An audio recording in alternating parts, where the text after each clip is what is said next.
बिहार सरकार चाहती थी कि एजुकेशन और गवर्नमेंट जॉब्स में कास्ट बेस्ड रिजर्वेशन की परसेंटेज बढ़ा दी जाए, लेकिन पटना हाईकोर्ट ने बिहार सरकार के इस प्रस्ताव को खारिज कर दिया। कास्ट बेस्ड सर्वे के आधार पर 65% कर दिया गया था बिहार सरकार के द्वारा, जिसको गलत पाते हुए कोर्ट ने इस चीज को सेटिसाइड कर दिया। मेरा नाम है हरीम और बात करेंगे बिहार में आरक्षण को लेकर आए फैसले की और जानेंगे कि पटना हाईकोर्ट ने रिजर्वेशन का दायरा बढ़ाने के फैसले को रद्द क्यों किया।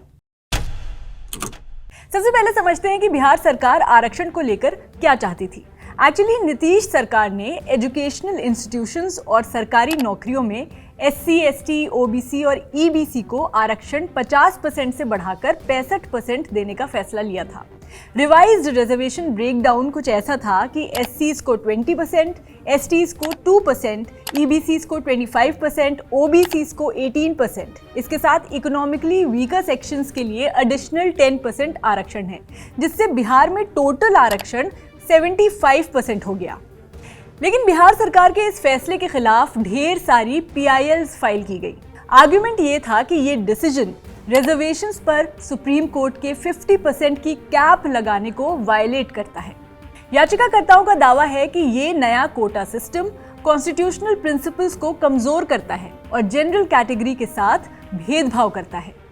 उन्होंने ये भी तर्क दिया कि कास्ट सर्वे में कॉम्प्रिहेंसिव डेटा नहीं था, खास तौर पर लैंड होल्डिंग्स जैसे इकोनॉमिक इंडिकेटर्स पर, जिससे पॉलिसी डिसीजंस बायस्ड हो सकते थे। इसी सब आधार पर रिजर्वेशन का दायरा बढ़ाने के फैसले को पटना हाईकोर्ट में चुनौती दी गई। और अब फैसला सुनाते हुए पटना हाईकोर्ट ने बिहार में सरकारी नौकरी और एजुकेशनल इंस्टीट्यूशंस के दाखिले में कास्ट बेस्ड रिजर्वेशन को 65% करने वाला कानून रद्द कर दिया। तो अब जानिए हाईकोर्ट ने यह फैसला क्यों रद्द किया। PIL फाइल करने वालों ने तर्क दिया था कि रिजर्वेशन SC, ST, OBC और EBC इन कैटेगरीज की आबादी के बजाय इनके सामाजिक और शिक्षा में पिछड़ेपन पर आधारित होना चाहिए। बिहार सरकार का फैसला कॉन्स्टिट्यूशन के आर्टिकल 16(1) और आर्टिकल 15(1) का उल्लंघन है।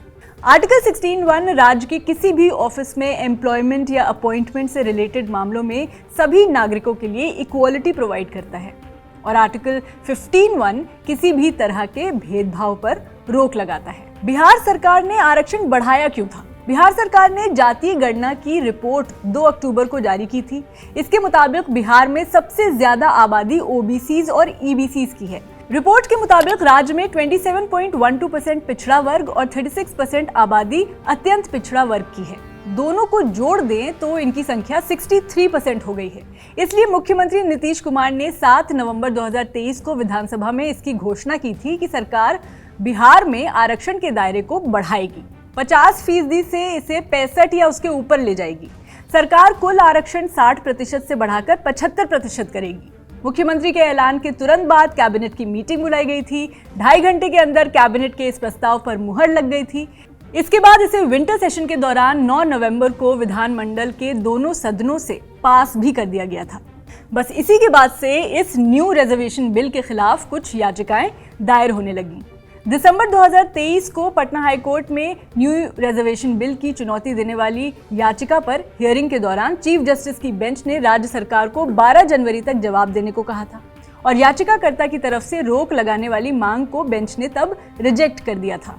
याचिकाकर्ता ने नए आरक्षण बिल को गैर संवैधानिक बताते हुए इस पर रोक लगाने की मांग की थी। चीफ जस्टिस ने सुनवाई करते हुए कहा था कि फिलहाल इस बिल पर रोक नहीं लगाई जा सकती है।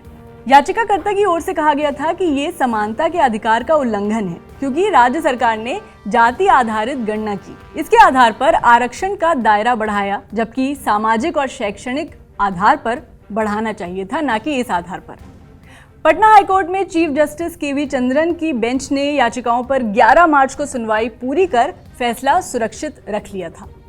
अब समझते हैं कि इंदिरा साहनी केस क्या है, जो फिलहाल रिजर्वेशन में 50% की लिमिट देता है। 1991 में जब केंद्र में कांग्रेस की सरकार थी और प्रधानमंत्री PV नरसिम्हा राव ने जनरल कैटेगरी को आर्थिक आधार पर 10% रिजर्वेशन देने के आदेश जारी किए थे, इसका कई जगह विरोध भी हो रहा था। पेशे से वकील और पत्रकार इंदिरा साहनी दिल्ली के झंडेवाला से गुजर रही थी। तब उन्होंने देखा कि कुछ युवा और बच्चे नरसिम्हा राव सरकार के फैसले का विरोध कर रहे थे। इंदिरा साहनी मंडल कमीशन के खिलाफ पहले से ही एक याचिका डाल चुकी थी। इंदिरा साहनी ने एक इंटरव्यू में बताया है कि उस विरोध प्रदर्शन ने उन पर गहरा असर किया और 2 दिन के अंदर ही उन्होंने इस 10% रिजर्वेशन के खिलाफ याचिका दायर कर दी। शुरुआत में ये मामला 2 जजों की पीठ देख रही थी, फिर ये 9 जजों की पीठ हो गई।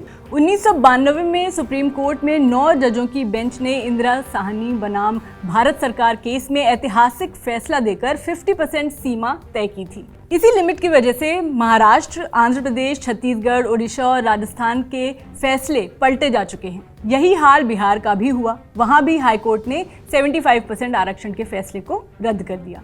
वैसे 50% रिजर्वेशन लिमिट को पार कर बढ़ा हुआ आरक्षण लागू करने के 3 तरीके हैं। पहला ये कि कोई सरकार कोर्ट में साबित कर दे कि ये स्पेशल सर्कमस्टांस है। दूसरा ये कि इसे संविधान के 9th शेड्यूल में शामिल कर दिया जाए जिससे जुडिशियल रिव्यू ना हो सके। And last but not the least, constitution में अमेंडमेंट करके 50% के पार भी रिजर्वेशन देना मुमकिन हो जाता है। बहरहाल पटना हाईकोर्ट के फैसले के बाद अब बिहार में 50% ही आरक्षण रहेगा। हालांकि अब नीतीश कुमार सुप्रीम कोर्ट का दरवाज़ा खटखटा सकते हैं, लेकिन बेसिक सवाल यही है कि जो आरक्षण SC, ST, OBC और EBC के लिए बढ़ाया गया था वो संविधान के अनुच्छेद 14, 15 और 16 से विपरीत था। इंदिरा साहनी केस में ये तय कर दिया गया कि किसी भी परिस्थिति में 3 कैटेगरी SC, ST और OBC के लिए इसे 50% से ज़्यादा नहीं किया जा सकता। लेकिन आपकी इस मामले पर क्या राय है, कमेंट में बताएं और स्विच को सब्सक्राइब करते जाएं।